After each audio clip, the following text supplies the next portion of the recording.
Отчет правительства республики о работе за прошлый год перед населением поселка прошло в Оленьке. Руководитель рабочей группы, первый вице-премьер Алексей Колодезников в своем докладе напомнил, что в мае прошлого года президент страны подписал указ о дополнительном включении в состав арктической зоны России 8 районов Якутии. По поручению Айсена Николаева население арктических районов освобождено от уплаты транспортного налога на бессрочный период. По итогам периода субсидированных авиаперевозок с 1 апреля по 31 октября 2019 года авиапроездом по специальным тарифам по маршруту Якутск-Оленек-Якутск воспользовались более 350 пассажиров.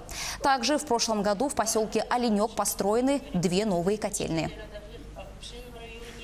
Между тем, встречи с населением завершаются в Алданском районе. Там работает группа под руководством вице-премьера Кирилла Бычкова. Она далее поедет в Нюрнбергский район. В Мирнинском районе отчет правительства пройдет с 10 по 12 февраля. В Вилюйском Улусе начался отчет правительства под руководством первого вице-премьера Алексея Стручкова. В Ленском также сегодня началась работа во главе с вице-премьером Ольгой Балабкиной. В Овено-Бытантайском встречи с населением пройдут с 17 по 19 февраля. В Верхоянском с 20 по 26 февраля.